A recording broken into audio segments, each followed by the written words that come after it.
On le sait, quand les individus et les entreprises décident de faire des vidéos pour les réseaux sociaux, ça prend beaucoup de créativité pour être capable de se démarquer.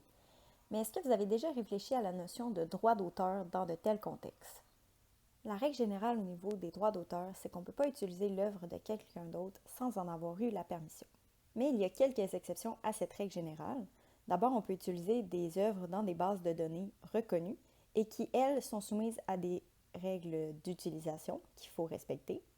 On peut également utiliser des œuvres qui sont dites dans le domaine public, ou sinon, il y a aussi l'utilisation équitable qu'on appelle, qui permet notamment d'utiliser des œuvres dans certains contextes comme la recherche ou l'éducation. Par exemple, si vous partagez une vidéo sur YouTube, c'est possible d'avoir accès à la bibliothèque audio de YouTube Studio qui contient plusieurs chansons et effets sonores.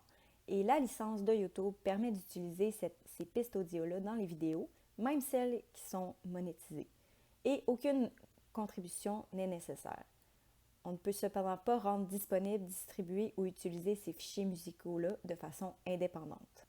En terminant, je vous dirais que c'est très important de regarder les conditions d'utilisation de la musique et des images qu'on utilise dans les vidéos qu'on produit, parce que ça peut changer d'un pays à l'autre et ça peut même évoluer très vite dans le temps.